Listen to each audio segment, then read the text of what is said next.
Yes! Alrighty! What's up, everybody? My peeps! How's it going, my peeps? Peter Joseph here for video number 2 on YouTube for Tuesday. Once again, right here on the Peter fucking Joseph channel, YouTube.com/Peter Joseph. Thank you for watching. Make sure you like the video and subscribe right now to this very channel and my other channels, which are down there in the basement, otherwise known as the description box below. So subscribe to my channels now. Follow me on social media, Facebook, Twitter, and Instagram. If you're real, if you're not, you seriously need help and a life and a smack in the face. And also, share the video all over the internet. Most importantly, tap and slap that bell. Treat it like it's, because he's just smacking around like people need to be smacked around. But I digress. But hit the bell, turn on all notifications so you don't miss the next video or future videos. And if you do, well, that's your problem. I'm not helping you out there. You're SOL. Shit out of luck. Haha. And that's pretty much all I gotta say about that. So, like, share, subscribe, and hit the bell. Share the video all over the internet so you don't miss a beat. And if you do miss it, well, like I said, that's your problem. I'm not helping you out there. And if this is your very first time watching or just floating around YouTube, you see me. Hi, how you doing? You see me, my gorgeous, sexy face, and my golden voice, and the silver tongue. You want more? You like what you see? You watch, even if you watch for a second, or you watch the entire video, God bless you. Thank you very much for the view and everything. If you like what you see, you want more of it, hit that subscribe button, hit that bell, hit that like button, stick the thumb straight up. Everybody that doesn't give a shit. Stick it straight up there, fucking a-holes. And tell them, you sub to me. And that's pretty much it. We're at the 3/4 mark on this channel, almost 475 subs. So that's pretty, nice little round number, We're 3/4 away to 500. So that's pretty damn nice. Thank you all for watching me and subbing to me, even if you're a fake bitch, but I can't help that, but But thank you for the view. If you're a real sub or just a fake, just sub to me out of your own volition because you can't get enough of me. But thank you anyway for the free view, a-hole, and that's it. Thank you very much for that, and we're gonna keep going. We keep going. The train will never ever stop for anything. And that's it. We're going to keep going. 14 years strong. We got another 14 to go. Or however long we go. But not going to be, cut short or anything. We're going to keep going regardless. And if you don't like it, like I said, you can hop off the train, go fuck yourself, and have a horrible life. But it is what it is. That's that. We move on with that. Alright, anyway, on this late Tuesday night, September the 26th, I don't even know what day it is, September the 26th, 2023, or if you're watching from another time zone, or you're watching tomorrow, September the 27th, 2023, we're at the midpoint of the week, we're basically at the end of the month, so, September is pretty much over, and by Sunday, you can wake up. Remember that hit song by Green Day, Wake Me Up When September Ends? September will be over Sunday morning at midnight, so you can wake up and then get ready for the spooky month of October. And we're pretty much 30 233 days away from Halloween. A month away from Halloween. And we got all that. So it's going to be, should be a good Halloween. We'll see how the weather is. Usually probably going to be cold as balls, but I'm not going to be around, so I don't give a shit. I'm not going to be around for Halloween. I'm going to be away. Not away from the city, but I'll be away at a party. Nice little concert I got invited to on Halloween. Of all days, I'm getting a Halloween concert, which is always the greatest. So, I'll be doing that. So I'll be home really late, but in any case, when Halloween comes, should be a fun day. The kids, dress up and get their candy so they get cavities and all that shit. Ruin their teeth even more. But I care less. And then, got all the other people acting like complete idiots because it's Halloween. And then after that, the holiday season will be starting. Right after that, got Thanksgiving. And then the start of the holiday shopping season, Black Friday, the worst day of the year. And they got Cyber Saturday, Cyber Sunday, Cyber Monday, right after Thanksgiving. And then we start the greatest month in the world, the greatest days in the world. That is December. Ozzy's birthday, Maria Brink from In This Moment, and Chris Howarth of In This Moment. Their birthdays are like right near mine. Like a week apart, basically, which is great. Christmas is coming up.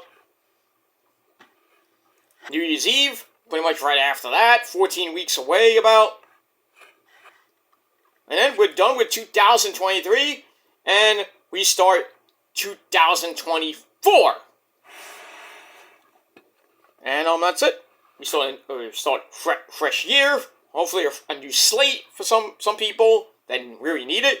And we'll see what happens with that. But we got a long way to go. We still got about as of we hit Sunday, we got 3 months to go. We got all of October, all of November, all of December. So basically 3 months to go. But I'll be here the entire rest of the way. Give you all the news and reviews for wrestling and sports news. All that other good shit that you all know and love.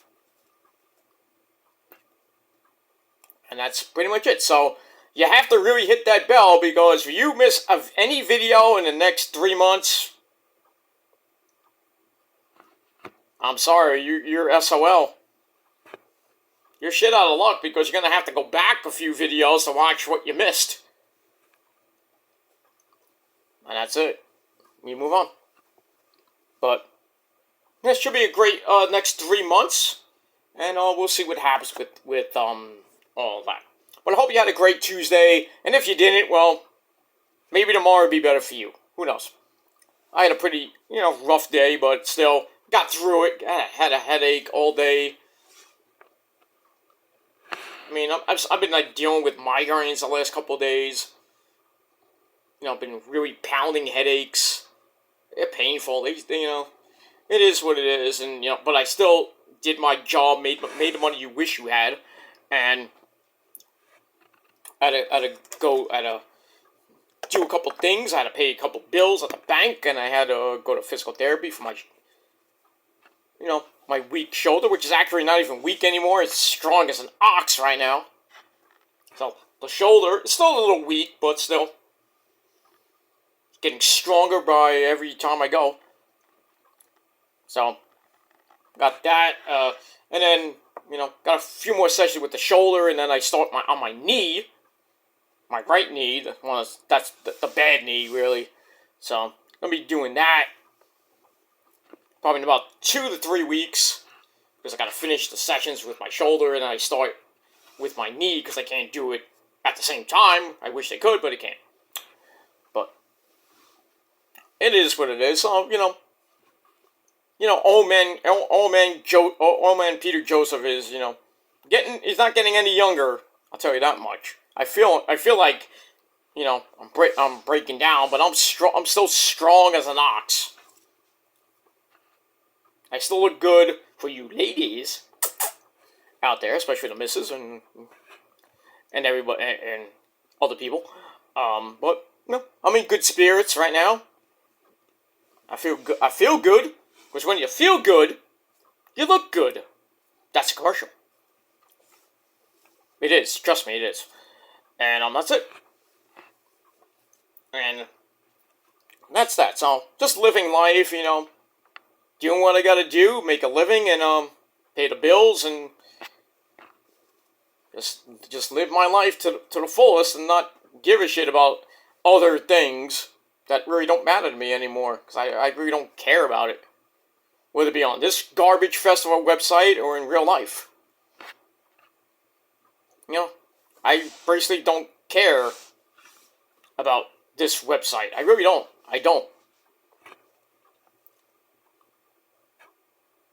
All the accusations and shit, I don't care. I don't care that people don't like me. You don't like me? You don't like me. Good. Get the fuck out of here. But you won't, because you continuously love me and riding my dick for 14 years. Time to hop off sometime, Go do some other things, but some people just have a super obsession. And that's why you need serious help.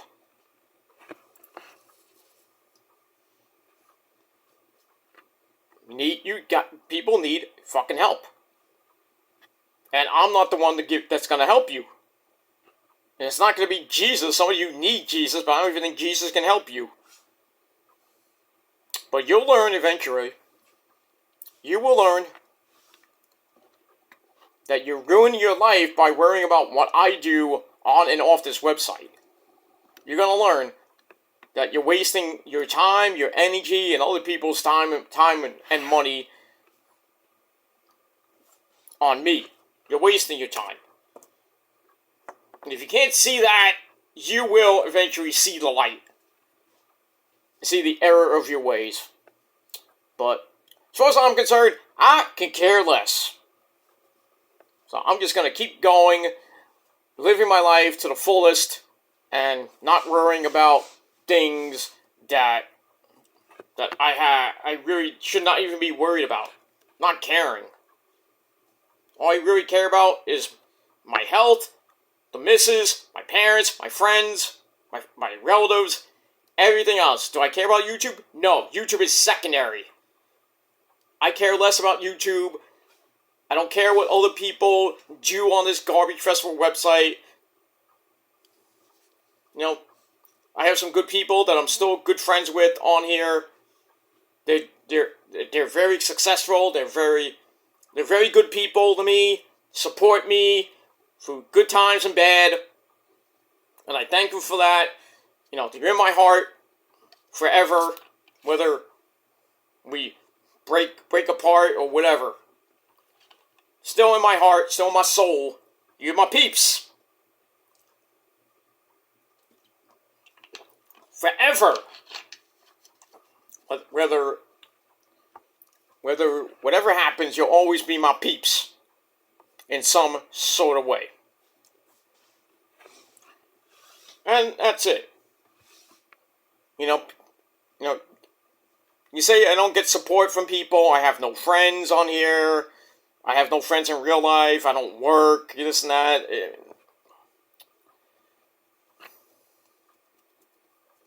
Words with no proof. It's the same shit. Accusations. Bullshit. Just because you don't like me and what I do. You don't like my opinions. I don't give a shit if you don't like my opinion, but you will respect my opinion. And if you don't like it, you will respect it. You have your own opinion. Do I respect it? I could really care less, really. For certain people I do. The people that I watch, that I follow, they have an opinion that might disagree with mine. I just let it go. I'm not going to get into an argument about it. I'm just going to say my opinion and let it go. But other people's opinions, I really could care less for people that really don't mean two shits to me in this community. It's not even a community. It's basically a cesspool of douchebags with no fucking lives. Like 20, 30-year-old wannabe tough guys that are not.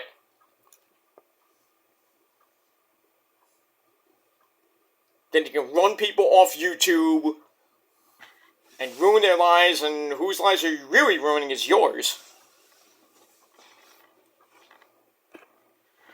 Wasting your time, your energy, when you could be doing something else, like getting a job, focusing on your job, focusing on your relationship, or whatever you got. But you just focus on the wrong fucking things, and that's focus on what other people are doing on YouTube and in their personal life. Just like stay out of it. Stay out of people's lives and just worry about your fucking life. And you can't do that, then you really need some serious fucking help. I'm just saying. If you're gonna come on YouTube and think you're a hot shot, when I never said I was a hot shot, I'm just a 46-year-old guy talking about wrestling. That's all I came here to do, is just talk wrestling, talk sports, and follow good people that talk wrestling. There's some people I don't like JD. I don't like JD. I never liked JD from the beginning.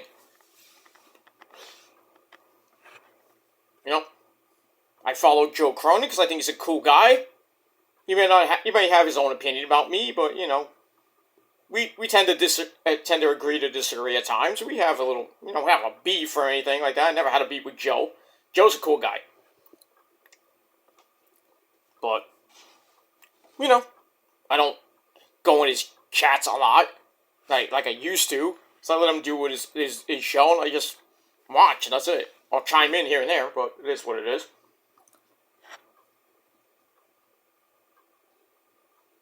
I follow, follow people like Issa, because I think she's great. Tastes great, less filling. No, I'm just kidding. She's just a great person. She's very caring to her subs, her demonites, all the people that follow her. She's very caring and supportive of me. In my struggles. Doesn't take bullshit. Doesn't care about bullshit. Doesn't care about all that bullshit that people try to tell her about me or other people. She doesn't give two shits about that. Neither do her subs. But, Issa's great. She's very successful at what she does. Wrestling Inc. Great people there who support me.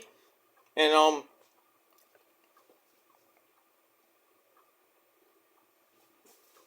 that's it. That's pretty much it. Pretty much it for that. So, you say I don't have friends on here and off here. You're really badly mistaken. Because you have no proof of it. You say I don't work? Where's the proof? Well, you work from home. It's still a job. Still a job. Whether it's at home or wherever it is, whatever job it is, it's still a job. And I make good money and I pay my own bills.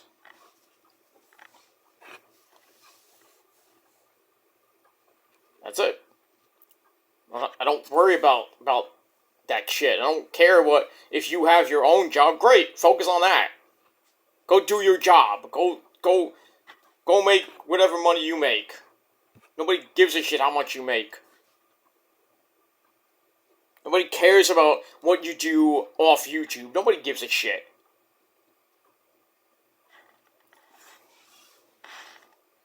But, people say that I'm not successful. That's a lie.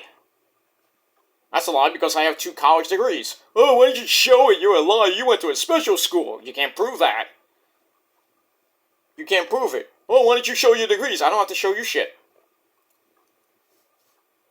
I don't have to show anybody anything to prove myself. I don't don't have to prove anything to a bunch of nobodies. That's what they are. Nobodies. They think they run things that they don't. Like I said, I don't have to prove a goddamn thing to anybody on this website. Or even off this website. I don't even need to prove anything. I just live my life.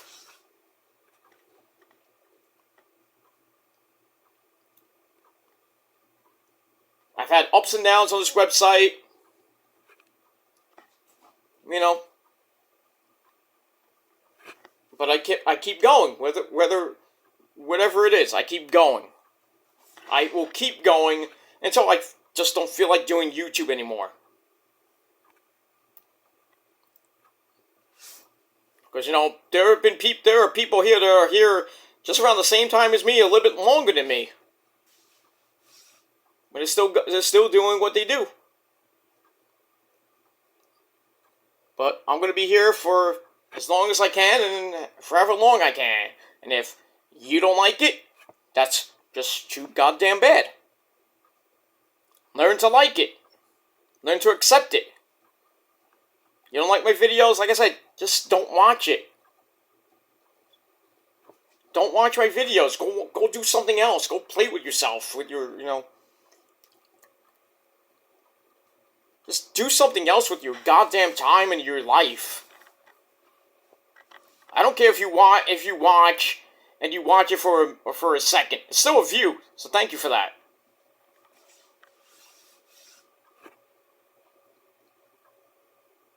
I don't care if you don't like me, you sub to me because you just want to freaking jerk to me and, you know, try to pick things out and call me out on stuff, but, I mean, I care less. I really care less. Because basically it's just the same goddamn thing. It's like basically every video on me is basically the same thing. Missionary position shit. The same fucking thing every fucking time. The same shit. Alright, Peter's your pedophile. This and that. Same shit. Same shit I've heard for over 11 years now. I think it really needs to freaking end. Because it's getting really pathetic and it's really getting old. And nobody gives a shit. What happened 11 years ago? What happened 3 years ago? 5 years ago? Nobody gives a shit. And then people get angry because, oh, Peter, you're giving Peter a free pass for what he did in the past. They don't give a shit. Half these people don't give a shit of what I did years ago.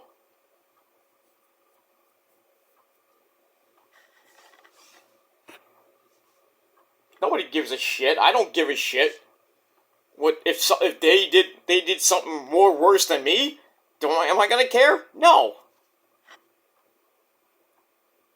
But it is pretty much what it is. Bottom line is, you don't like me, I don't care. When they try to run me off YouTube, it's not going to work. No matter how hard you try, it's not going to work. Whatever BS you think, it's not going to work. You can make all these BS things, you can do all these BS things, it's not going to work. You think it can work for somebody else, maybe it'll work for them, but for me, no. Because there's nothing on me. You think there's proof on me that I'm a pedophile, and if I was, why am I not in jail by now? There's no proof of anything. Anything. It's irrelevant. Statute of limitations is over. Would it be 10 years ago? 15 years ago, 20 years ago, nobody is going to give a shit. So, get it through your small, freaking pea-sized brain, and just face facts. Face facts. You are not better than me, you never will be better than me, regardless of how many subs you have, how many views you have, how many friends you have. it's not going to matter. You are not better than me. You will never be better than me. Ever in your entire goddamn forsaken life. So, I think it's time to get off, do your own thing, and stay out of my life. If you can't do that, then you really got problems. And it's gonna be really bad for you in the long run. So don't say I told you so, because I will tell you I told you so. Simple as that. Alright, I ranted for too long. I could have done a different video for that, but I wasted too much time. I don't give a shit. It's my video. If you don't like it, too bad. Alright, on this late Tuesday night, on video number 2, right here on the channel. Once again, thanks for watching. It is time for your late night NXT review for September the 26th, 2023. And as always, we are live from the Capitol Wrestling Center in Orlando, Florida. Alright, this is the go-home show before this Saturday's No Mercy event from Bakersfield, California. So, kind of building momentum to that event on Saturday night. A few more matches were added. A little more storyline to some of those matches that were added, and the matches are already announced. So we got a lot of things tonight. We got a number 1 contenders match to see who faces Noam Dar for his Heritage Cup. We got a interesting tag team title segments with my cousin Tony D'Angelo and Stax, and the entire tag team division. Talk about that. And that match, it was made official for Payback. It's going to be a very interesting match. We got that. We had Dominic Guerrero S.A. after his win on Monday Night Raw against Dragon Lee. See what's happening with him. And what he's going to be doing for Saturday night. Well, it wasn't a good night for Dom, I'll tell you that much. We got that, and we had a NXT Women's Title preview between Becky Lynch, and Daddy's favorite girl, Daddy! Tiffany Stratton, so we had that. And a whole lot more. Let's get into it. Let's not waste any more time. As always, our commentary team with the man with the creepy jacket. That's Vic Joseph and his candy that he gives out to the kids in the crowd. And also the man who smokes more weed in NXT than anybody there. And that's Booker T, sucker! So we got that. And we move on. Alright, so we start off the show with pretty much was a banger of a match. The Global Heritage Invitational Finals. We had the Group B winner, member of Gallus himself, Joe Coffey, along with Wolfgang and his brother Mark Coffey. He takes on one of the Brawling Brutes, the Group A winner, Pete fucking Dunne, also known as Butch. So we got that. So we had Metaphor in their little box, if you will. And, last week they were dressed up as, members of the Matrix. I thought that was hilarious. This week, they were dressed up like they were going to the Kentucky Derby. And it's like, the race to see who faces Noam Dar at No Mercy. So, yeah, like that. We saw, like, the lovely Jakarta Jackson and Lash Legend, Kit Dunne, looking fabulous in their Sunday best. Noam Dar and Aura Menza looking like breeders, if you will. Well, that was kind of funny. Alright, so, like I said, the winner of this match faces Noam Dar for the Heritage Cup on Saturday. And it starts off with Butch taking Joe down with a basic headlock. And then starts to work on the arm. And he stomps the arm. Sets up a Fujiwara armbar. But Wolfgang on the outside causes a distraction, which leads to Joe Coffey fighting back. But Butch came right back after that, flips out of a belly-to-back suplex attempt, and then Gallus tried to get involved again, and the referee saw it. He's like, "You are out!" Kicks Wolfgang and Mark Coffey out. Fans are going nuts. Metaphor's like, "Bye, bye, you go, bye-bye." Pretty much it. We come back from break. Butch still working on the arm of Joe Coffey. But Joe Coffey comes back with a German suplex, dropping Butch. But he comes right back with an enziguri. Joe Coffey stays on his feet for a big-time discus lariat for a double down. Then he hits a running headbutt, sending Butch into the corner. And then he hits all the best for the bells, his finishing move. Looked like he was about to win the match, but Butch kicked out at 2. And then Butch, yeah, I'm going to keep going like that. Butch is sent outside, where Joe Coffey was trying for a big splash around the ring steps, and well, Butch moved, and Joe Coffey hit the steps head first. Ow! So Butch throws Joe Coffey back in, picks him up, hits the bitter end. 1, 2, 3. Butch gets the win in under 13 minutes. Match was pretty damn good. 3.25 out of 5 stars. So now, on Saturday night at No Mercy for the Heritage Cup, we got Butch taking on Norm Dar. Should be a fun match. I think Norm Dar will somehow retain thanks to maybe some metaphor interference. We have to see what happens with that. But good man, Pete fucking Dunne gets the win. And that's it. Alright, after that, we go to the back with the lovely Mackenzie Mitchell and her guest, Dominic Guerrero, the North American champion. And sporting a little bit of a shiner, little black eye that he got on Raw. And basically, Dom is not happy with having basically he's like, "Oh well, I beat Dragon Lee on Monday Night Raw. Basically, my Saturday is pretty much open." And he's still talking, and Mackenzie Mitchell's like, "I just got word from the Heartbreak Kid, Shawn Michaels, that he's going to have to defend the belt against the winner of a triple threat match later on between A-Kid, Axiom, Tyler Bate, and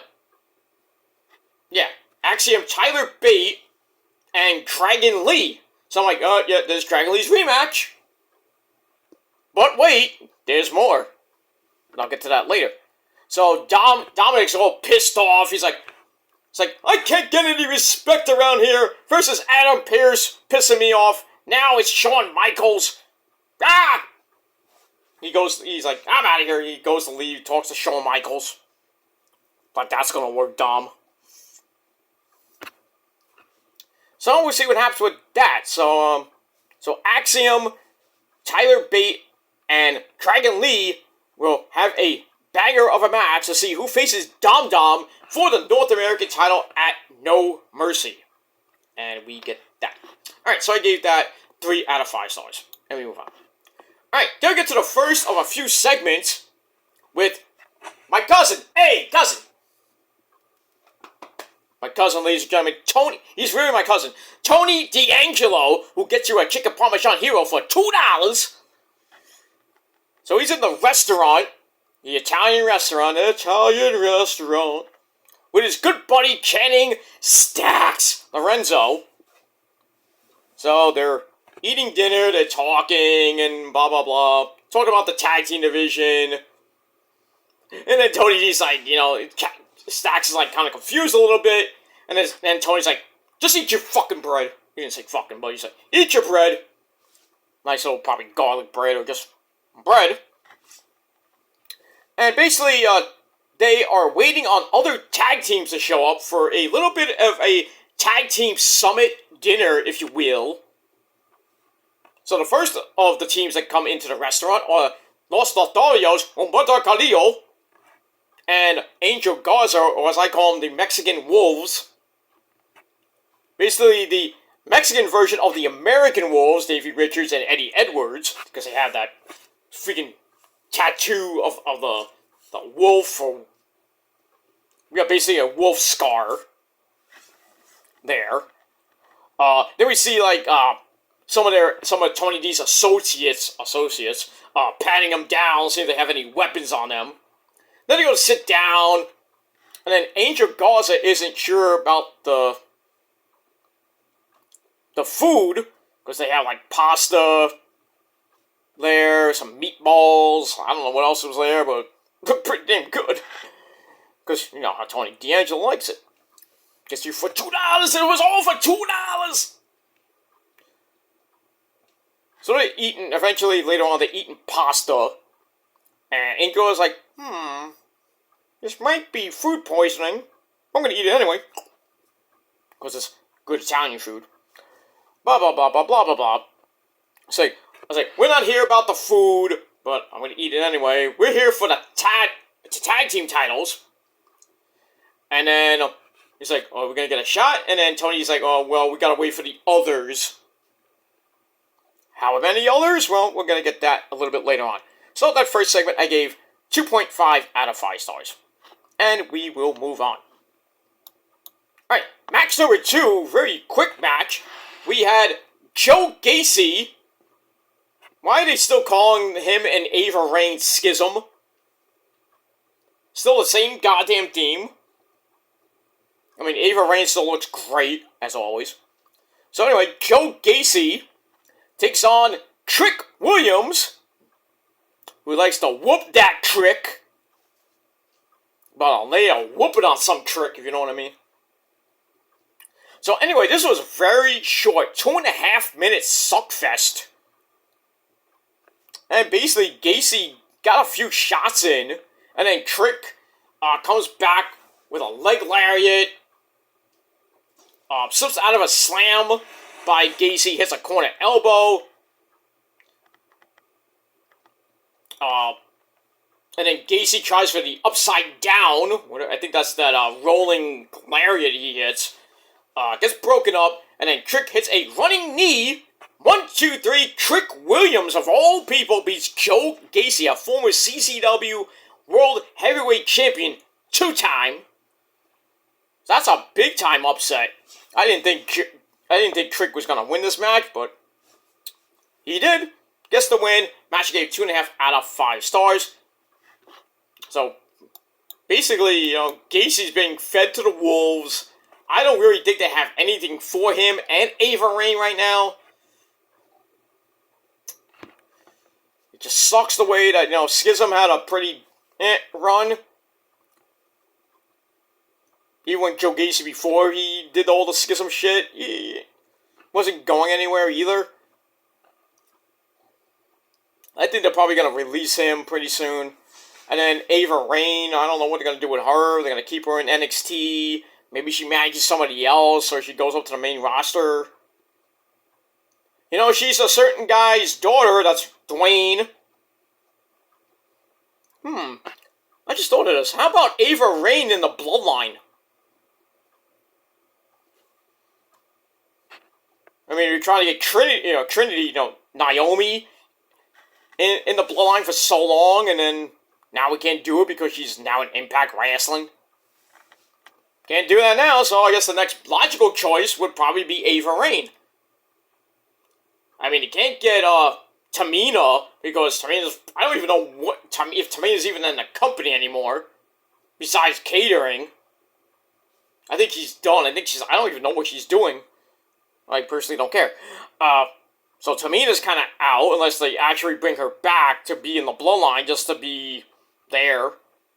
But I have Ava Raine come in as a female member of the Bloodline.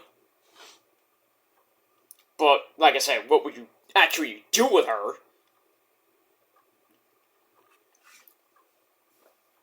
Maybe, I mean, you could maybe have her put her in with Jimmy or Jey Uso and Solo,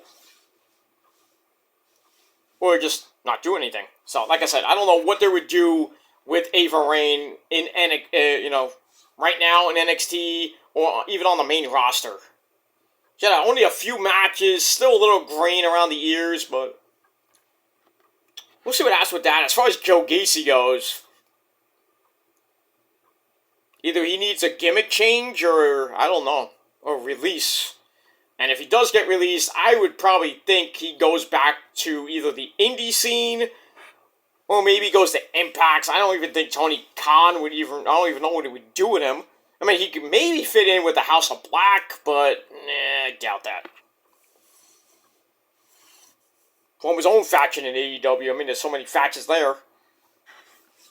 But we'll have to see what happens with that. But I think Joe Gacy's days are numbered in NXT because, basically breaking up Schism, getting rid of the Dyad, the grizzled young veterans who should have been released like years ago. They finally got released. I mean, the contract ended.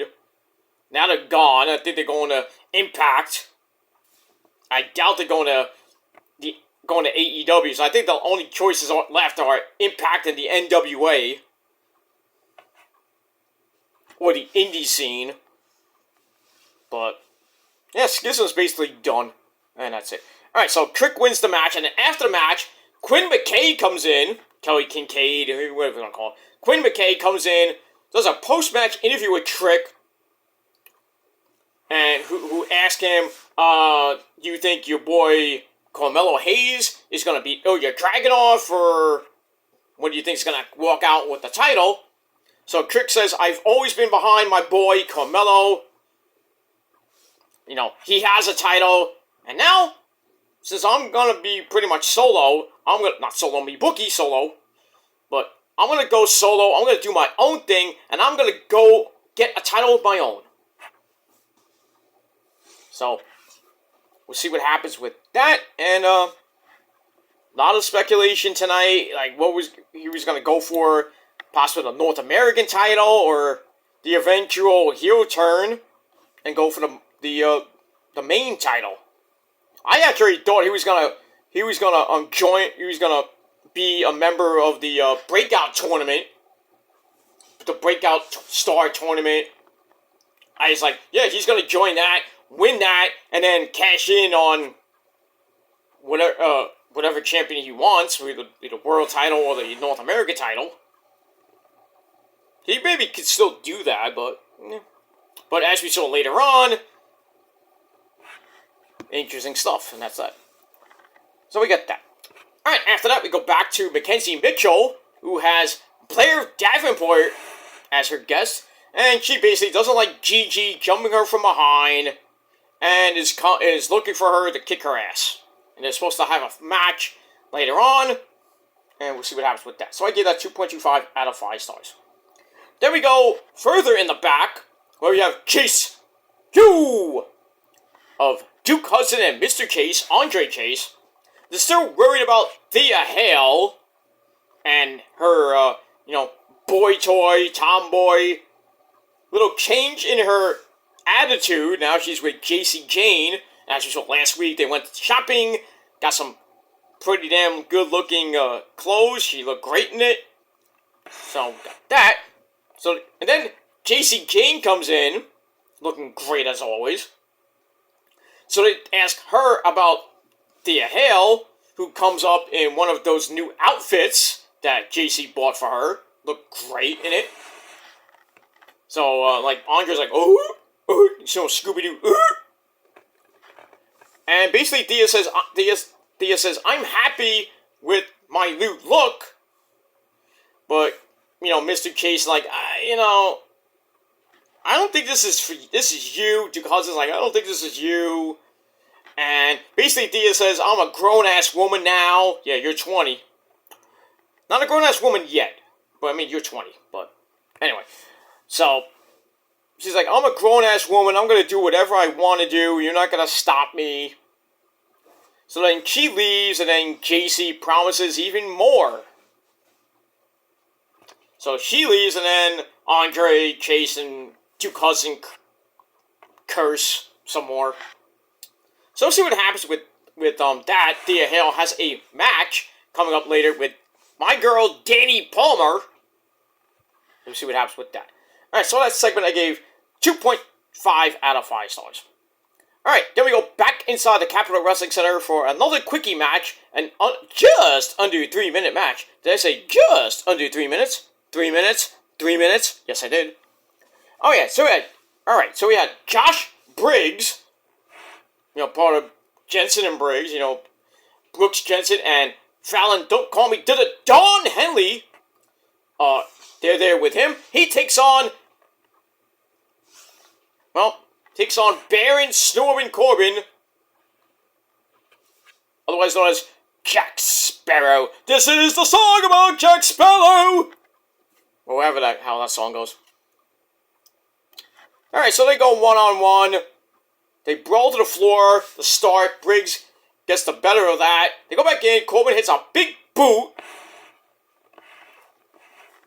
to stagger the big man, and then starts beating him up a little bit. Briggs comes back, gets in a few shots. Not that it really mattered.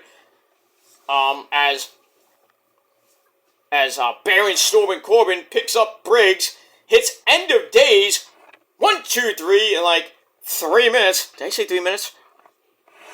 Baron Snorman Corbin is your winner. And on the match, I gave 2.25 out of 5 stars. After the match, Corbin gets on the mic, calls out Braun Breaker.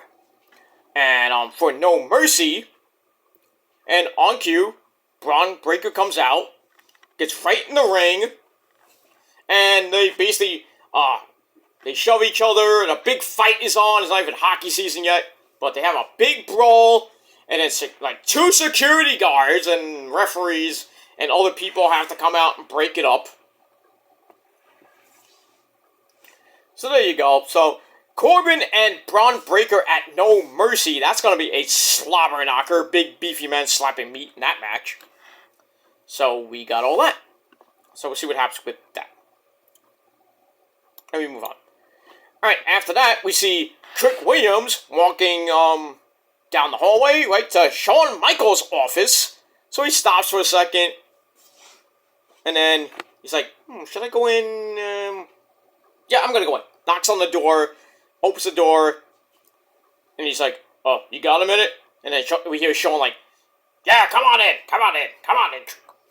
Sit down. Sit down. So we got that. So we'll see what happens with Trick and Shawn Michaels. Some interesting stuff, and we'll get to that a little bit later. Let me move on. Alright, then we get the NXT Women's Title preview for the NXT Women's Title match, which is going to be contested under Extreme Rules. We got the man, Becky Lynch, taking on Daddy's favorite girl, Daddy, Tiffany Stratton. So we hear from Becky, and then we hear mostly from Tiffany saying that, like, you've only been here a month and I'm already sick of you. So we'll see what happens this Saturday night for the NXT Women's Title in an Extreme Rules match. It's going to be pretty brutal. And we'll see who wins that, because the winner of that goes to Monday Night Raw to face Tegan Nox, otherwise known as Rainbow Bright. Okay, it's Rainbow Bright! You idiot.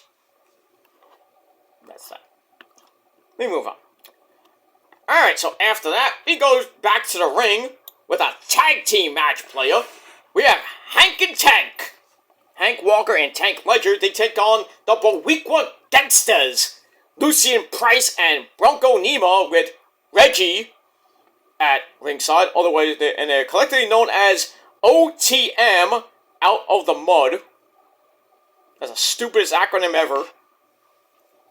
Could have been worse. Anyway, this match was kind of boring. Another under 3 minute match. Did I say under 3 minutes?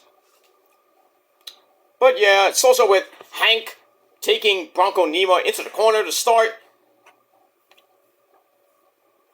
And then, Tank, not Hank. Tank takes him into the corner, adds some running shots. in the corner. Then a slingshot splash gets a near fall on Bronco Nemo, but he comes right back with one hell of a hook kick. I'm not talking about send for the man hook. I mean, whoop! Knocked freaking Tank Ledger out.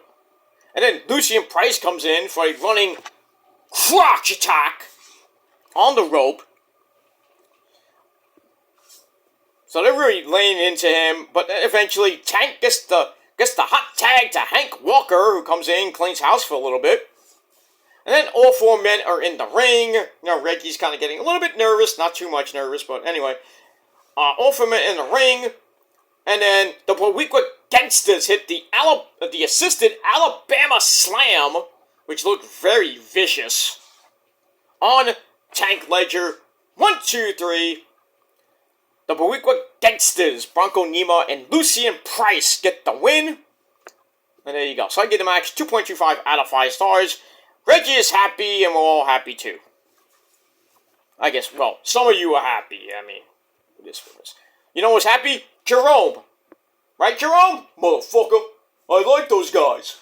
Yeah, if you're alive today, I'd like to see. I would love for you to be their manager. But then again, I don't know how, you would be acting NXT. Or in WWE for that matter, Jerome. With that scythe. Get that scythe away. Please, put that away. Jesus Christ. Anyway, goodbye, motherfucker. Bye, motherfucker. I'm gonna go snort some cocaine. Okay, get out of here. That guy is a maniac. But we love him. We love New Jack. If you don't like New Jack, then you got problems. Motherfucker. And that's that. Alright, move on. Alright, then we see Gigi Dolan looking hot as always. In her locker room, getting ready for her match with Blair Davenport. Then the lights go out. Who turned out the lights? Who didn't pay their electric bill? Is the Undertaker gonna come out? The goat of all goats? No, not the Undertaker this time. So the lights go out, and then we hear somebody getting beat up. Obviously, Gigi's probably getting beat up, or maybe something's happening. And then the lights come on. We see Blair Davenport standing over her.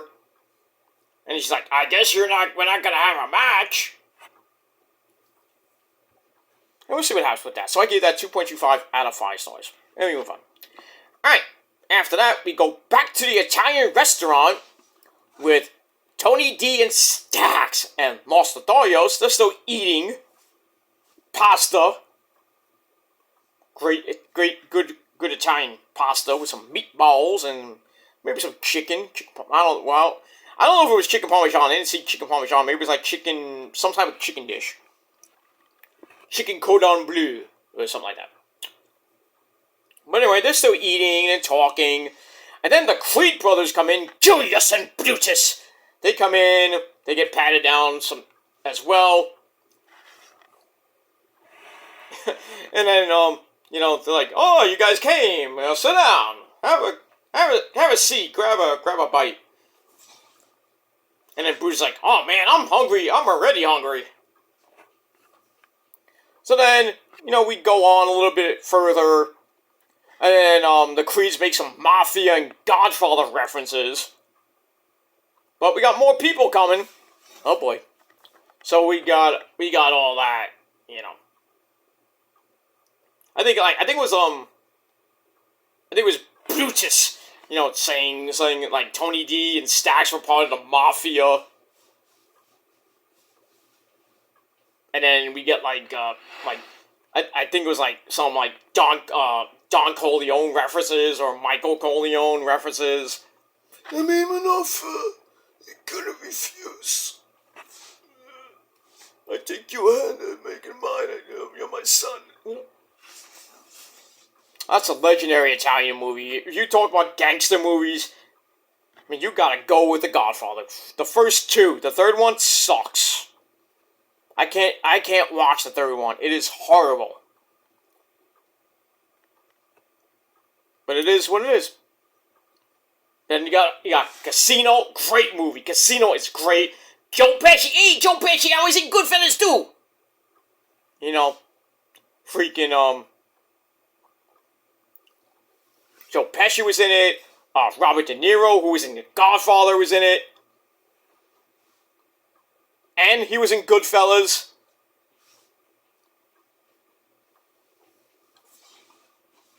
Good shit. That's a great movie. Casino's a great movie. Goodfellas is probably one of my favorite movies of all time. What do you mean funny? You think I'm funny to you? What do you mean I'm funny? What do you think, I'm a clown? I'm here to amuse you? I tell jokes? I wear a red nose?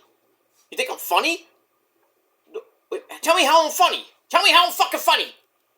Well, you just are.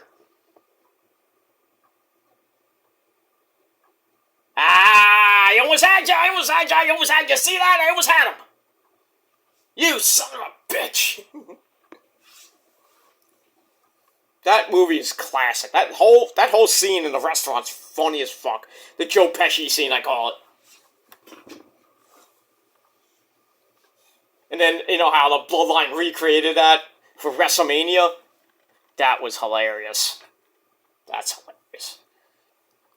Then they got Donnie Darko, great Italian movie. Glenn Clary, Glenn Ross, which was filmed in basically where I used to live. A little ways away from me. If you've ever seen the movie, you probably know. If you've seen the bakery scene, go watch that movie. Not the bakery, sorry, the Chinese restaurant scene. That was basically a old bakery where I used to live. That got converted into a Chinese restaurant. And they filmed it right there. And I saw most of it. Most of that scene. I was right there watching it. They recreated rain. It was raining. It's a raining scene, so they had to recreate the rain. So everybody that was watching is getting fucking soaked. Me and my dad are watching it. I'm like, I think we need to get out of here. We're getting soaked here. We don't have an umbrella. Goddamn spray machine. We got that. Scarface, which is not really an Italian movie, but it's a gangster movie. But still. Good shit. Alright, so we got that. So, we're gonna have more tag teams coming to dinner with, Tony D and Stax, so we'll see what happens with that. So, once again, I gave that 2.5 out of 5 stars. And we move on. Alright, then we go to the men's locker room, where we have Tyler Bate and A-Kid, Axiom, talking, before their, triple threat match with Dragon Lee. So they basically say, we're friends, but, you know, we're gonna fight like men to get that title shot. And then Trick Williams comes in and says, yeah, by the way, that three-way? Now it's a four-way, my friends. So he's like, I'll see you out there. So then we see Tyler Bate and Axiom like, impressive, interesting. So they're kind of cool with that. So we got a fatal four-way now to see who faces Dom Dom at No Mercy for the North American title. And we got that. We move on. So I give that, a 2.5 out of 5 stars. Alright, back to the action we go. We got a scrap match between Nightwolf, Eddie Thorpe, who had his family at ringside. His mom, his dad, I think his sister, his cousin, and his little baby sister or cousin. I don't know who that was. But anyway, he takes on the big boss man 2.0, Dominic Dijak. Now, you would think that a scrap match would be brutal, right? As we've seen in AEW with Bryan Danielson and Ricky Starks, that bloodbath that it was. But, my goodness, this match was so boring. It was a mediocre, wannabe, hardcore match. This was bad. But anyway, it starts off with Eddie diving onto Dijak for a big-time crash on the floor. Then a middle rope dropkick takes the big man down again. But Dijak comes back, knocks Eddie Thorpe into the corner for start the beatdown. They get sent outside for a big crash as we go to break. We come back. Eddie Thorpe comes back, slows away at Dijak. And then hits the good old ever popular Cactus Jack bang! Clothesline. You know that weird clothesline? He clotheslines himself over the rope. That is very dangerous. But he still hits it anyway. Right there, Cactus. Bang! Okay. Doritos, Mikey! Okay. Calm down with the Doritos. But anyway. So they're on the outside. Both men are down. Dijak gets up. He hits a chokeslam on the apron. Ow! Then he whips Eddie Thorpe into the barricade where his family is watching from the stands. And he starts taking the freaking strap. Bam! Bam! Whipping his ass right in front of his mom. In front of his little baby sister or cousin. Who's like terrified. And then his mom is like cheering him on. Come on, Eddie! Come on, Eddie! You can do it! And all the while, his fucking dad's like, he's smiling up a storm. I'm like, what kind of father are you? Where's Christian when you need him? Eddie Thorpe, your dad doesn't like you. You see his face? He was happy you got your fucking shit beat out of you. You got whipped worse than a Native American, you know? No offense to Native Americans, I love you all. But still, what kind of father are you? Just to like, he's smiling, he's laughing. I'm like, what kind of father are you? Any real father would be like, you know, kind of concerned. I'm just saying, what was that?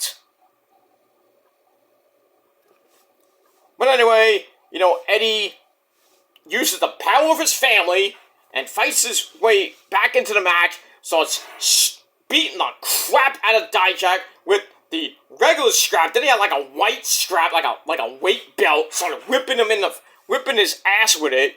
Then he knocked him right in the face with it, knocked him out, goes up top, hits a Macho Man elbow with the strap. Oh yeah! No, he didn't hit the Macho Man elbow, but still, hits a top rope elbow drop. 1, 2, 3 in 10 minutes. This godforsaken match ends, and I gave it 2.25 out of 5 stars. So Eddie Thorpe finally, or Mr. Carl Fredericks, for those of you who didn't follow New Japan Wrestling, he finally gets the win over Dijak after like I think 2 or 3 attempts. Finally gets the win, but it came with a price. As after the match, Dijak gets up, he's busted wide open. I think he broke his nose. Not a little bit of blood, little bit. Busted open, hard way, obviously. He gets up, jumps Eddie as he's celebrating, and then beats him up, ties him up with the strap in the trio. Whoa! And he takes the strap, bam, bam, starts whipping him even more. This feud is far from over. I think the next logical step, NXT Underground. I'm surprised we're not going to get that at No Mercy because they never announced it. So it's probably going to be next week on the program or in the future. Maybe at Halloween Havoc. Well, or maybe they go so far as spin the wheel, make the deal. But what match will they get? I mean, we're going to do another hardcore match. We're gonna do a casket match. Maybe a casket match. We'll see. You know, whatever that wheel lands on, it's going to be some type of hardcore match, I would assume. They could do a cage. You know, that's kind of Dijak's specialty, if you will. But, like I said, this feud is far from over, and I don't know what's next. I guess we'll have to see. So we got all that. Let me move on. Alright, then we were supposed to get Blair Davenport and Gigi Dolan. But Blair Davenport interrupts Vic Joseph and Booker T on commentary. And she gives us an update on Gigi who basically, the match got scrapped. It got cut for time, obviously. And basically warns Gigi to think twice about messing with her. There you go. So I gave that 2 out of 5 stars. And that was it. Didn't need it. Didn't need it, but at least we found out why the match didn't happen. There you go. Alright, so that leads us to Danny Palmer, my girl Danny Palmer, taking on the new look Thea Hale. JC Jane comes out. She's at ringside looking great as always. Thea Hale comes out almost dressed basically like JC Jane and a little bit maybe like a dominatrix a little bit with that gear. Looked pretty nice. So then Booker T, I think he smoked a bowl right before the match happened, and he's on commentary, starts kind of referencing Hannah Montana, saying like Thea Hale went from, what was her name on the show? Lily, I think? She went from Lily to Hannah Montana in the span of 2 weeks. That's great. Nice reference there, Booker T, you idiot. Black Snow. Anyway. Alright, so we get to this match. 2-minute suckfest. Danny using her gymnastics here and there. But, So, she was getting beat down a little bit, but comes right back, drops Thea Hale, goes up top, goes for the corkscrew moonsault and landed on her feet and then rolled through. That was impressive. And then Thea Hale basically, grabs her and locks her in the Kimura lock. Tap out. Sucks. So, Thea Hale gets the win. She continues to stay undefeated in these really short as balls match. 2-minute suckfest matches. And I gave it 2.25 out of 5 stars. The eventual push of Thea Hale. Now that she's with JC, she's getting more wins, she's getting more confidence, she's looking different. Look like a tomboy almost. So we'll see what happens with that. So I gave it 2.25 out of 5 stars. And we move on. Alright. After that we see the man, NXT World Heavyweight Champion Carmelo Hayes. And when he shoots, he don't miss. He's walking to the ring to get ready for the contract signing between him and the Russian Dragon, Ilya Dragunov. But his good buddy Trick Williams comes up to him. Well, actually in the locker room, he's not walking yet. So Trick Williams comes up to him, and Melo is just he's looking at something, and then he starts boom, boom, boom, boom, using, texting, and Trick Williams I'm going to become a champion myself. We're going to become the Trick Melo gang again. And, he's talking to himself, basically, and Melo's like, yeah, great, I hear you. And then Trick's like, yo, you listening here to me? And then Trick's like, I'm a busy man, I'm the NXT champion, I got a lot of things going on for me, I'm sorry right now, but I gotta go. So, basically, Trick is, saying that, I'm gonna become champion, and, I'm going to do it by myself, but they're slowly planting the seeds for his heel turn, which may come on Saturday. I don't think it might happen Saturday. I think it's going to happen before Halloween Havoc. And then we're going to get Trick versus Melo for the world title. Or maybe title for title. But we'll see what happens with that. Move on. Alright, so I give that 3 out of 5 stars. Then we see Baron Snorbin Corbin about to leave the arena, but he gets attacked from behind by Braun Breaker. They fight in the back, and more security, more agents, and referees have to come and break these two behemoths apart. Oh, but it won't end there, I'll tell you that much. And we got that, so I gave that 3 out of 5 stars.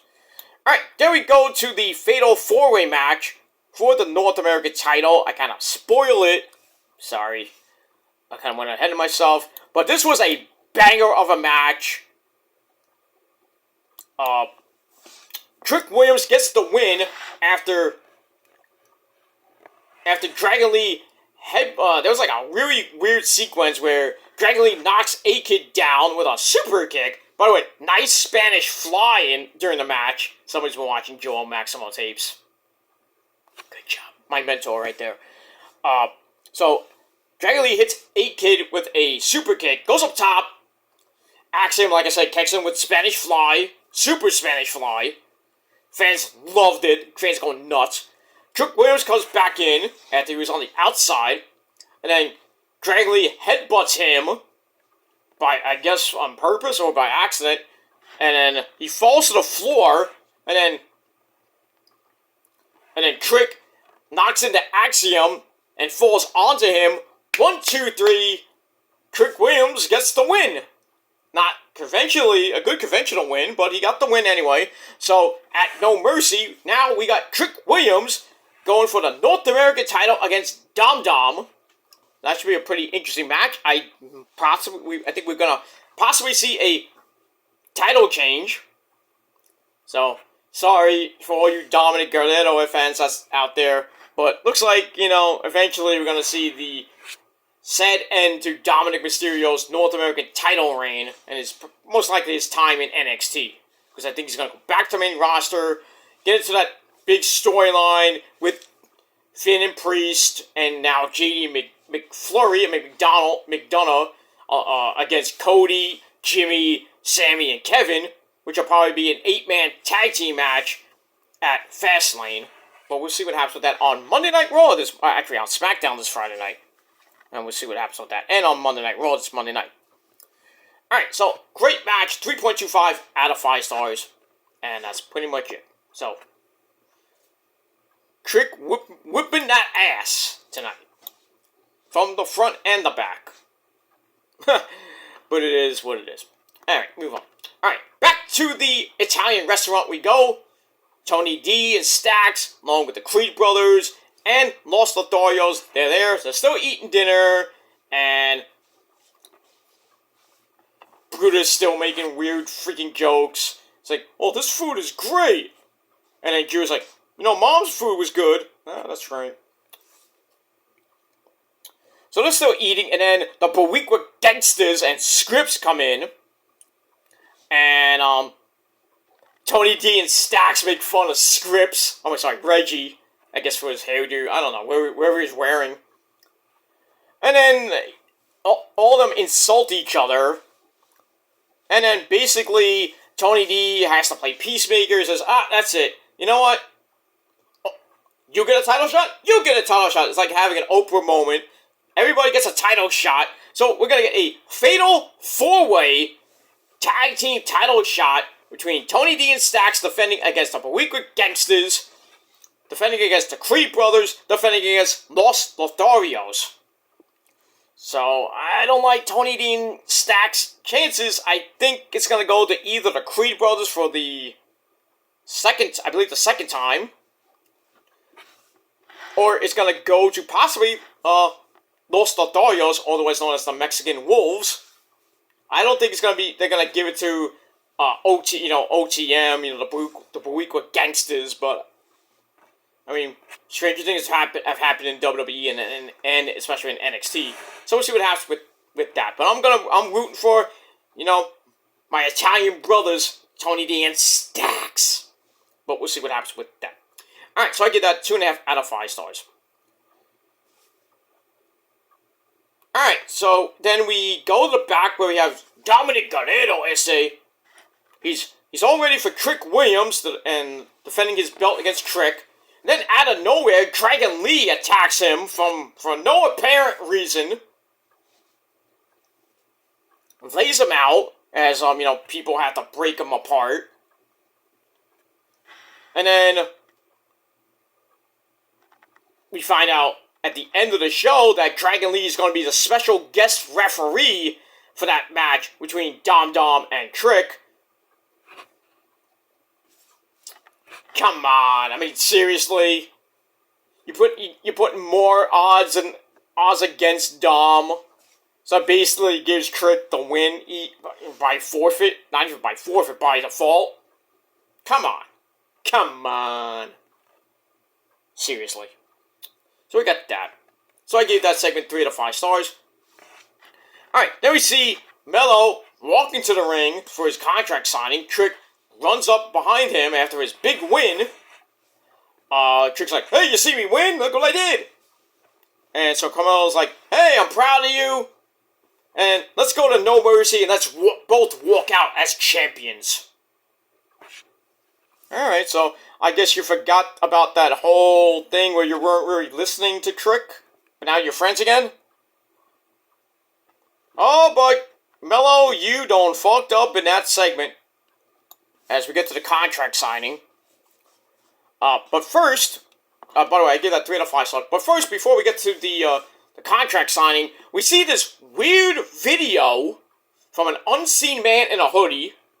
He's watching television. We see WCW. I'm like, who could this possibly be? Shows like, I think it was like showing WCW Saturday Night.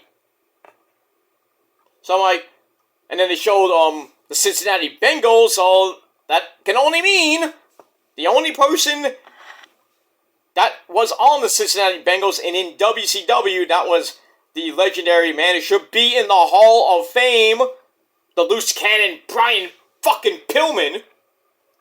So now his son, who looks just like him, and basically now, if you've seen pictures of him now, I mean, he signed to NXT, he's on the house shows now, but he is doing the loose cannon gimmick. Holy shit! Has the same gear as his dad. I can't wait for the promos. He does. But, yeah, Brian Pillman Jr. is coming to NXT.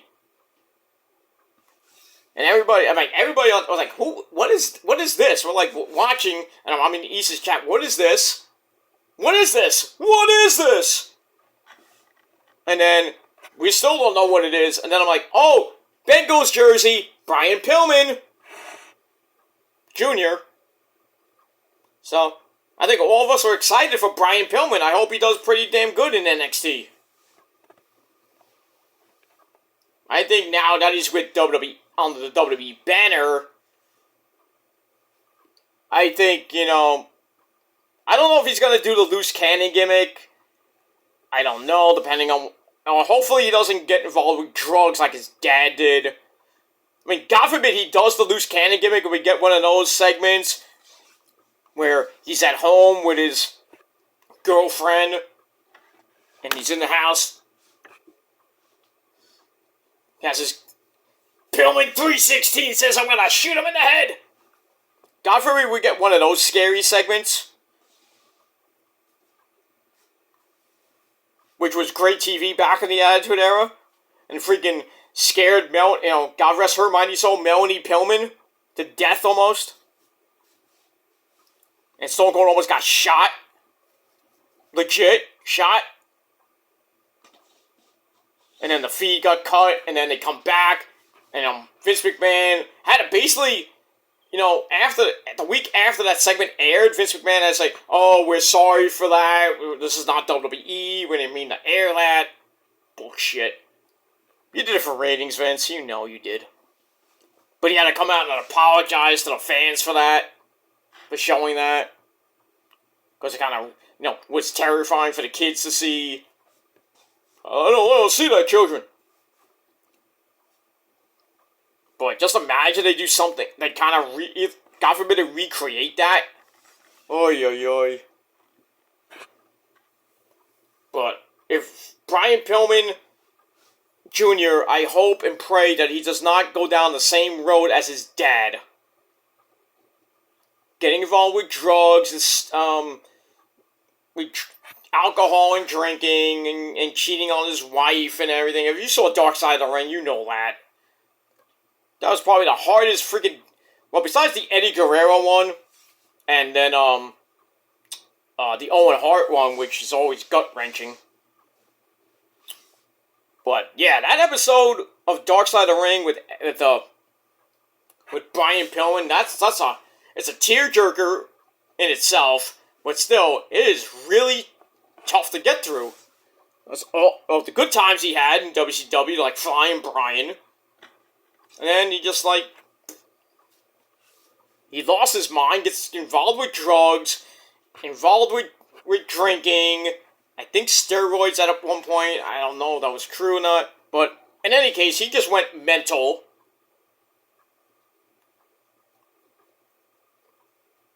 And basically, his ego kind of took over, and he just got involved with drugs and drinking. Then he flipped his car over, fucked his foot up, fucked his career up, basically. Then he had that really feud with Stone Cold. Then he got into a dumb feud with Goldust, and had a horrible match. That was basically the last match he actually had. I think was with Goldust at I forgot what pay-per-view that was. And then that was the last time we saw Brian Pillman, because after that he was gone. And then they had the tribute show for him, which I thought was nice. Vince McMahon in the ring saying Brian Pillman was supposed to fight at a pay-per-view, and I'm sad to report that Brian Pillman has passed away. So they had the 10-belt salute. They had all the superstars on the men and women on the stage. The 10-belt salute. They had the Titantron and everything, showing his picture. I thought that was sad, but. And even freaking Stone Cold was crying during that episode, which I thought was... you don't see Stone Cold cry because he's kind of like a serious person. What? I'm serious. What? You're serious. What? Okay. So we got that, So yeah. So, at least, hopefully Brian Pillman Jr. does not go down that road. But if he can do the loose cannon gimmick and do it kind of to a T like his dad did before he went mental and everything, I think he's going to have success in NXT and possibly maybe go up to the main roster. But we'll see what happens with that. Alright, then we get the No Mercy rundown. And then after that, go to the contract signing, which as always, it ends in chaos. But this time was kind of more civil. And it was just basically Mello and Dragunov sitting down next to each other, like no middleman, like you see, like Booker T's not in the middle. They're not like this, like one guy's here, one guy's here. They're like right here. So basically, Mello's like, I got nothing left to say, so let's just sign this goddamn thing. So Dragunov tries to instigate things, talks about how Carmelo is always in the wrong place at the wrong time.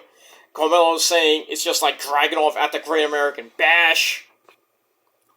Dragunov then says, Carmelo took his best shot and missed, which is why he needed the chair. And then Mello talks about how being the champion isn't about enduring pain, but rather being undeniable and him. And he says that he's different than everyone.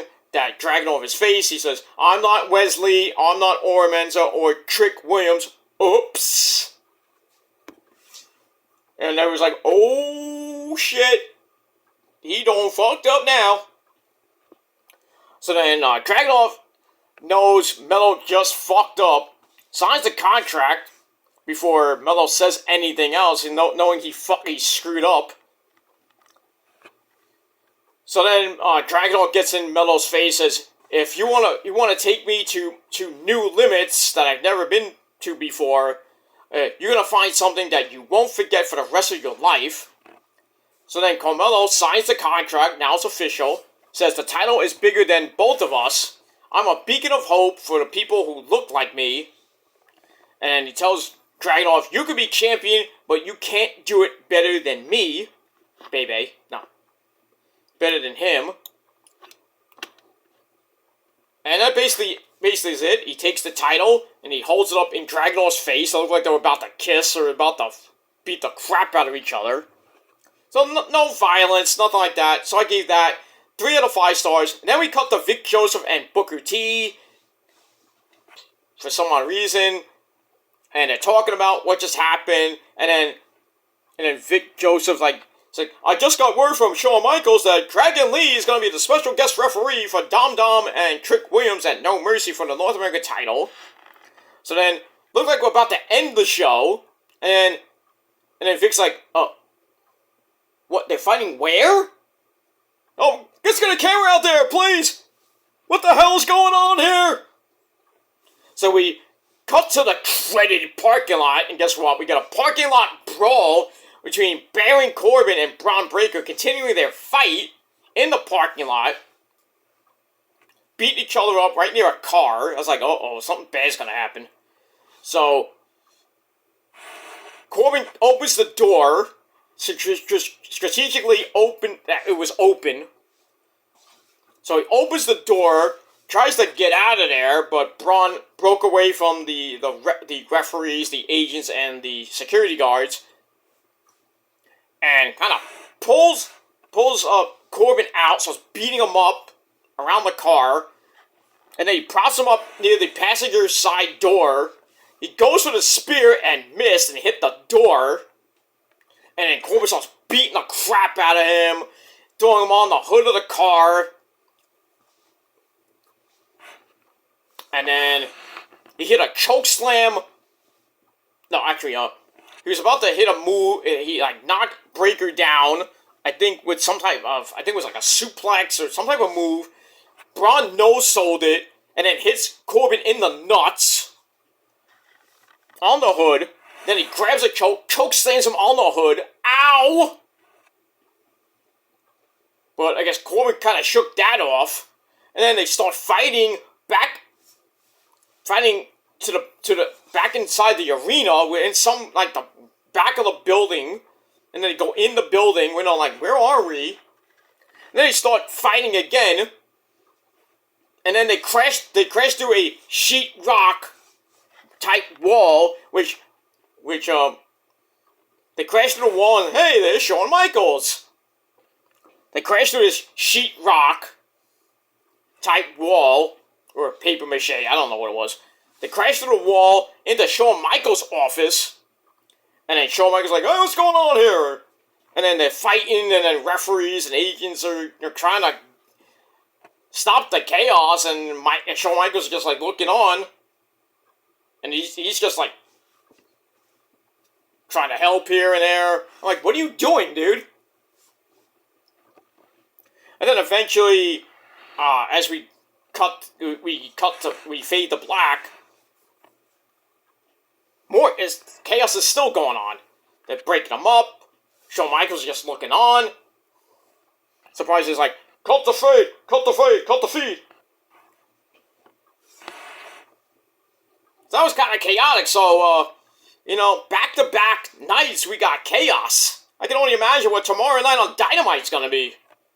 And then on SmackDown and Rampage, and then Collision. This whole week might be chaos. Then we got No Mercy, more chaos. Wrestle Dream, a ton of chaos. So, I mean, this is the week of chaos. And I'm not talking about the faction from Japan. But, yeah, back-to-back nights of chaos. I mean, we saw Raw ending chaos with the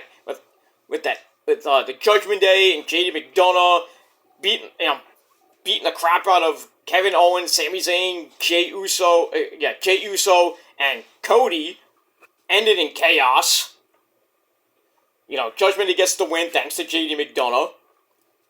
They retained the tag team belts.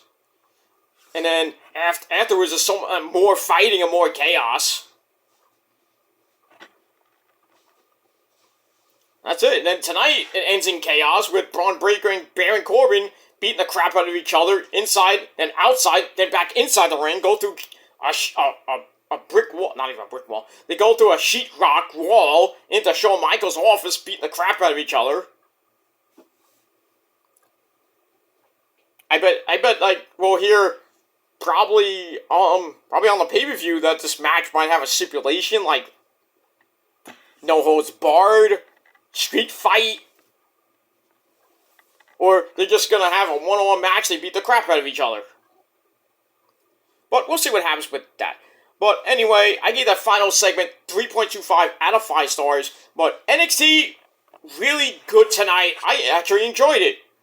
And probably my best rating I think I gave NXT in a while for the TV show, not the pay-per-views, obviously. But tonight, they get a solid 7.5 out of 10 stars. I enjoyed this this show.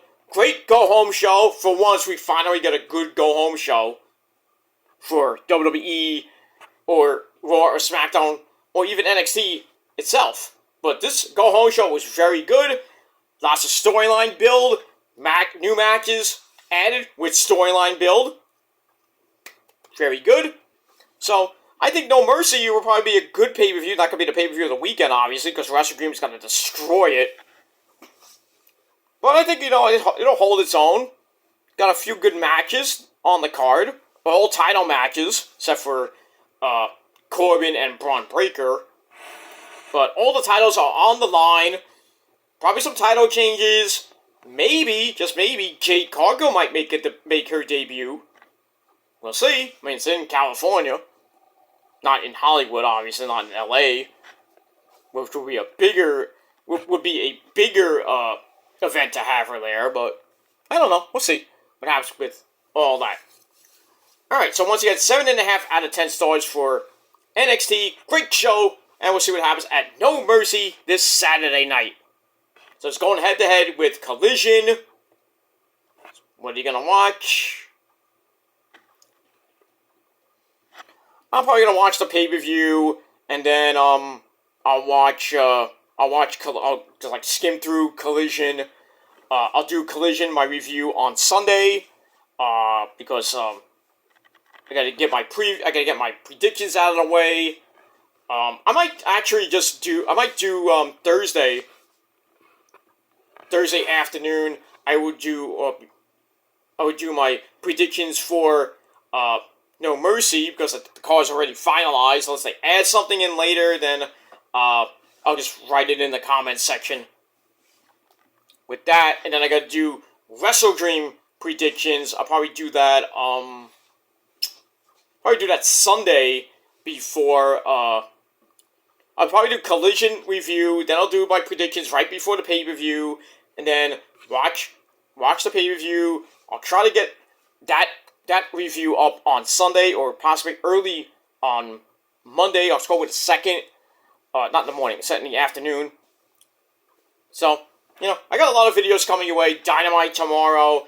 Thursday, I got NXT predictions, and then Ring of Honor review. Friday, I got SmackDown. Saturday, Rampage. And then I'm going to do my No Mercy review after No Mercy on this very channel. And then Sunday, right before the pay-per-view, I got to do Collision. I'm going to do predictions for Wrestle Dream, and then probably call it a night, because I got to watch the Jets. Got to watch the Niners in between that, at 4 o'clock game.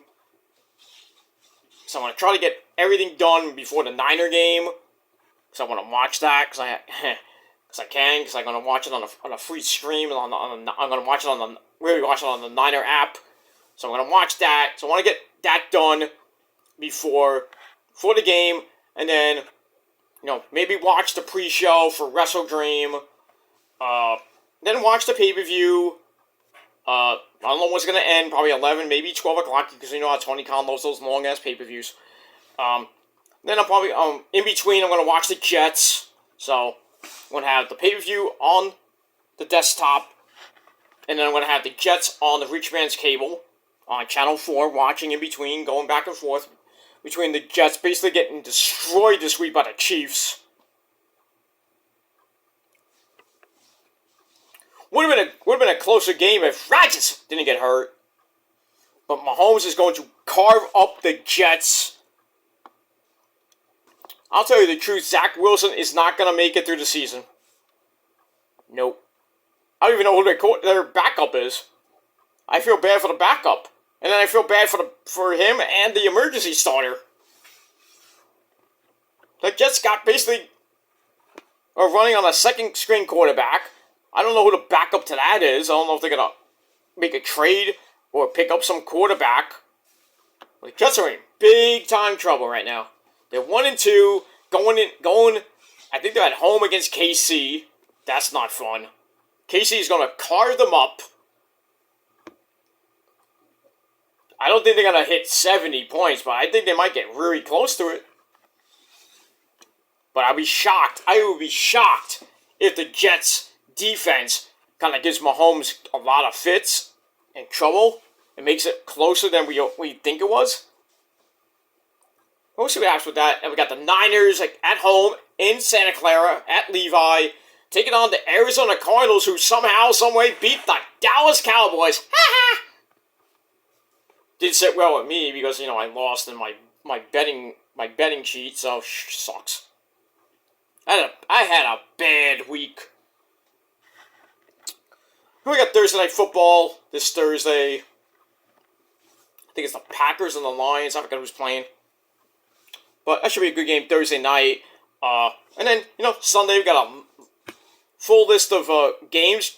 The Jets on Sunday Night Football. Niners at 4 o'clock because I'm at home. Against the Cardinals. That might be a trap game. And another mobile quarterback.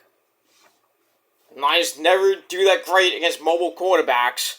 But, they beat Daniel Jones to death after a slow start. But then they came around and whipped the Giants' ass. So, should be a pretty, I think it'll be a decent game. Hoping the Niners win. Brock goes to 11-0 in the regular season. 11 straight wins. Guy can't be beat. But, after this week, then it gets a little bit harder. Got the Cowboys at home next Sunday Night Football. Oh, that's going to be fucking epic. I can't wait for that game. I want Dak Prescott's ass in the turf. And basically show the Cowboys, like, hey, remember what we did last year to you? In Santa Clara, where we barely got out of that game alive for the NFC division game. Barely survived that game. Thankfully the Niners won that game. And that stupid, horrible last play that they had where Ezekiel Elliott basically got destroyed by, I think it was Drake Greenlaw. I think it was Fred Warner. Basically, he was there. He took the freaking ball. Like, what are you going to do with it? Going to run up the field? And I was like, Actually, I think he was a center. He was a fucking center, I think. And he got bowled over by 3 guys. So I was like, damn, that's just sad. And then really nothing happened. I think Dak Prescott got sacked. And then the game was over, and then all the Cowboy fans like, what the fuck play was that? Who called that up? Yelling at Mike McCarthy and the coaching staff. Like, what is that? That's called losing. You know all about that, huh, Cowboy fans? You know. But, yeah, week 5 of the NFL is going to be very, very interesting for the Niners. We got that. And for you Giant fans, Monday Night Football against the Seattle Seahawks in Seattle. As much as I want the Giants to win, guess what? I'm going to pick them to lose. And hopefully I don't get what I got last week.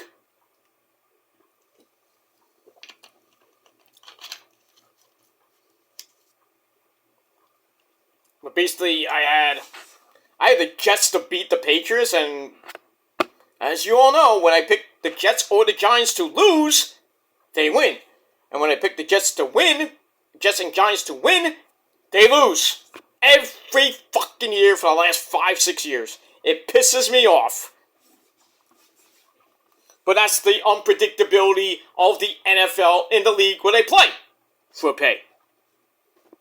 You can't win. You can't you can't have every fucking game perfectly. You can't pick every game perfectly unless you're a genius. Because you never know. You have so much unpredictability. You have an underdog team that's like a 10-point underdog. They beat the best team in the league. That happens. You have the worst team in the league beat the best team in the league. I'm like, come on, how is that possible? It happens. It happens. So, we'll see what happens in week 4 of the NFL in the league where they play for pay. Niners at home against Arizona. Not televised, which sucks. they're playing the. I don't even know what game they're playing on Sunday. I think it's the Packers game.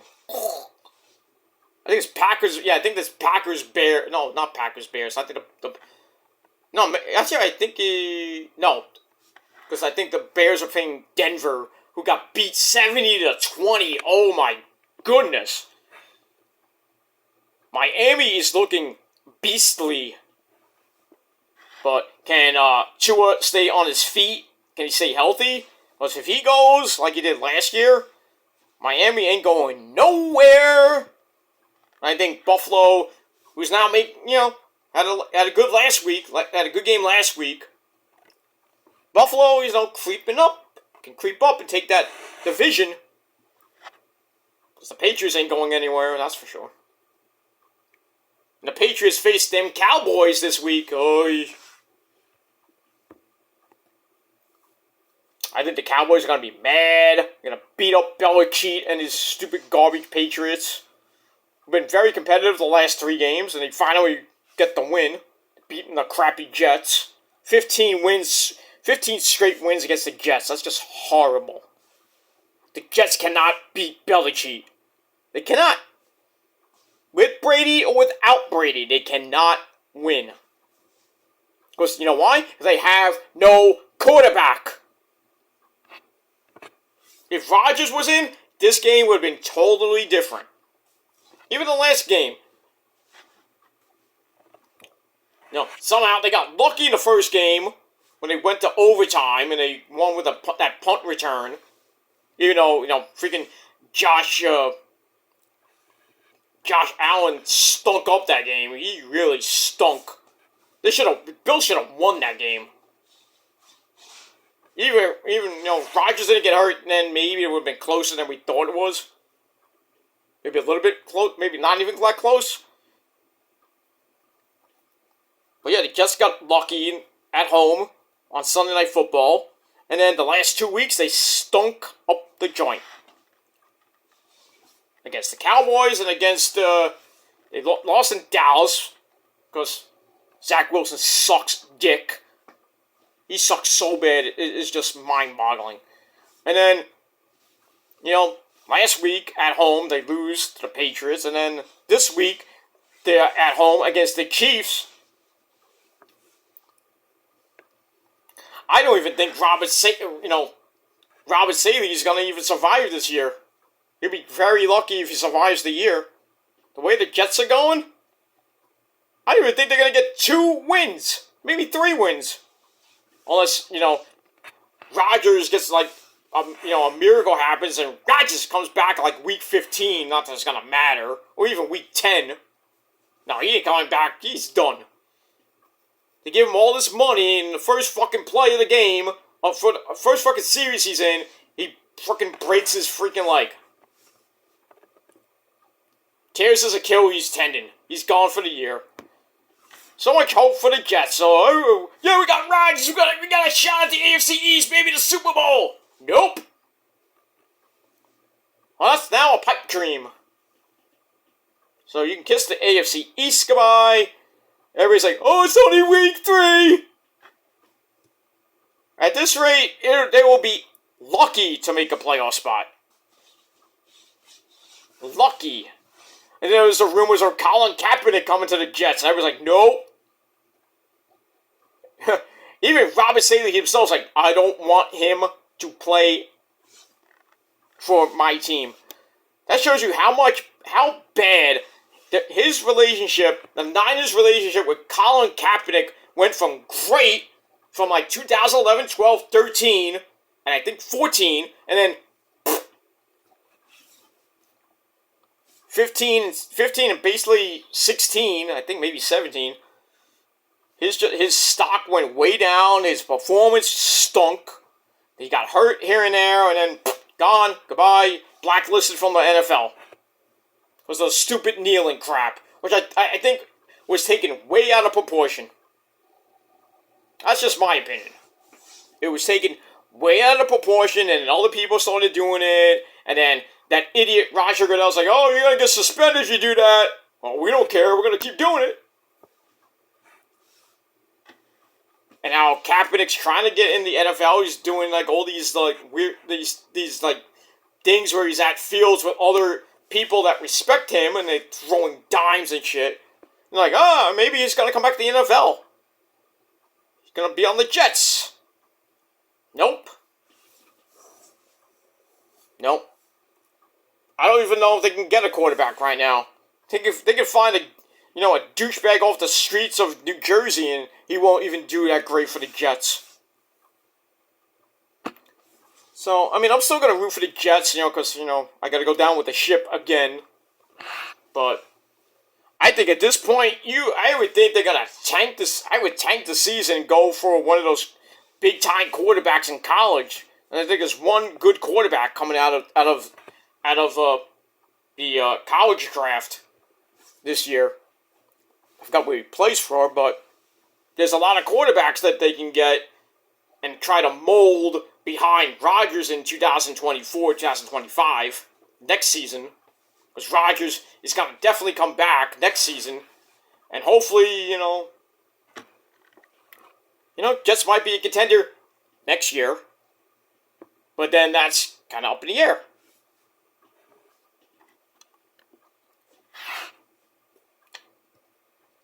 I thought it was going to be Rodgers and Mahomes in the AFC title game, the battle of the discount double check. I would have loved to see Rodgers go to the Super Bowl and possibly face a guy named Brock Purdy. That would have been a great Super Bowl. Jets and Niners. Who do I root for? God damn. Do I go against my favorite team in the whole wide world, which is the Niners? My brother from another mother's team, do I have to go against him? And he like strikes me down and kicks my ass? Don't you do that!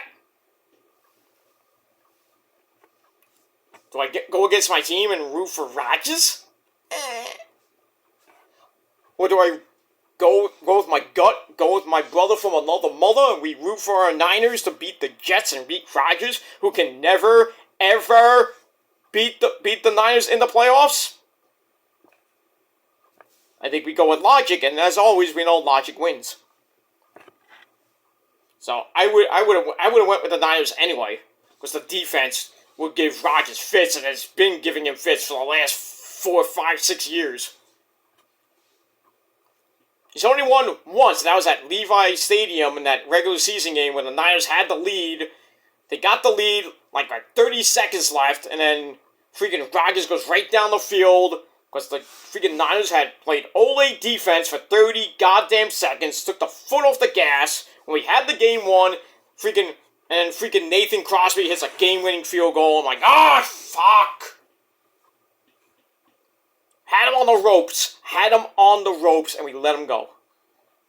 I hated that game with a passion. That game gives me nightmares. Kind of like the Super Bowl 55. That gives me nightmares because we all know what happened 3 days later. My brother from another passed away. But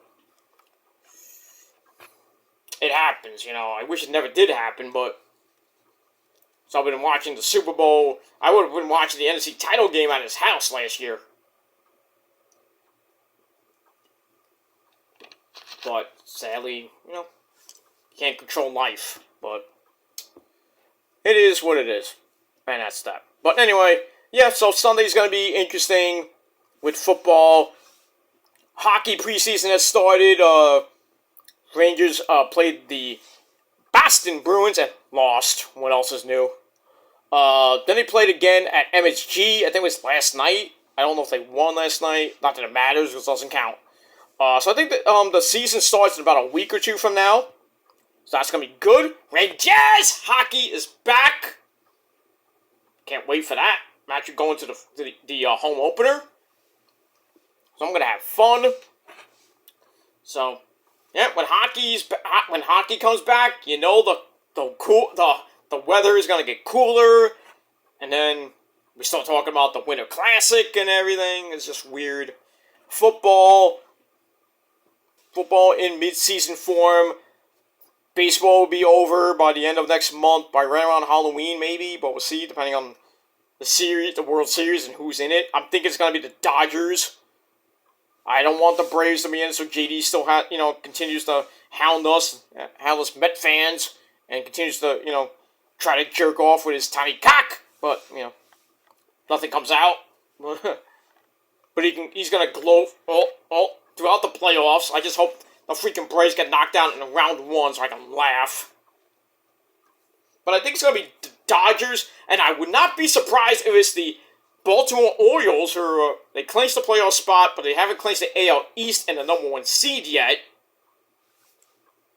So their magic number is 2. So they win tomorrow or later today, because it's like 4 o'clock here. They win tomorrow, and the Rays lose to the Red Sox. Then the Orioles will win win their first title since I think a long time. Of course, it's been 7 years since they've been in the playoffs. 2016 was the last time. And right now they're looking pretty damn good. They're the best team in the league. Almost about to get a 100-win season. That's pretty damn good for a team that had been like 60 wins. Bottom of the barrel in the AL East. Now, I guess where that went. I think the Red Sox were last, or the Yankees were in last place. Well, we know the Mets are. I think they're in. I don't even know where they're on now. I don't even care. They were supposed to play tonight. They got postponed. I think because it rained earlier today. It was kind of a mess today. Misty, raining. Bleh. So I think they wanted to be safe. So let's postpone the game. We'll play 2 tomorrow, or play 2 on Thursday. And then they end the season at home against the Phillies, who are fighting. They're in the playoffs right now. They're a sleeper team like they were last year when they went to the World Series against the assholes, and they almost won. I would have been really upset as a Met fan, but thankfully the Houston won. So I wouldn't be surprised if we get the ALCS being the Houston assholes against the Baltimore Orioles. And we could possibly see maybe Dodgers-Houston once again.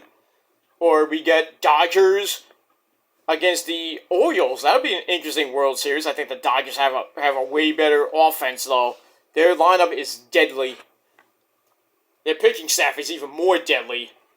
So, I think this might be the year of the Dodgers win the World Series once again. But we'll have to see. Stranger things have happened in baseball. But the playoffs start next Saturday with the wild cards round. So that's going to go for about a week. And then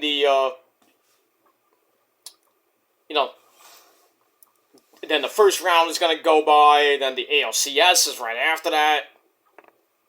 The ALDS and then the ALCS. And then the World Series probably right before Halloween. And depending how it goes, we can see maybe early November baseball. But we'll see.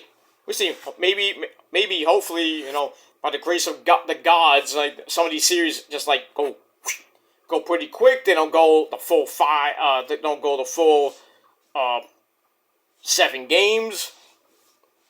I think the World Series ain't gonna go 7, depending on who's in it. I think if it's Dodgers, Houston, that's probably going at least 6. If it's Dodgers, Orioles, I think it's going to go at least 5. I don't think it's going to be a sweep. I think it's going to go at least 5, maybe 6. So we might get a long World Series that lasts until maybe Halloween, maybe into early November.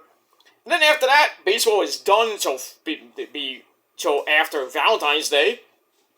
And then we got to worry about college basketball, college football is going to be near the end, going to the bowl season and everything.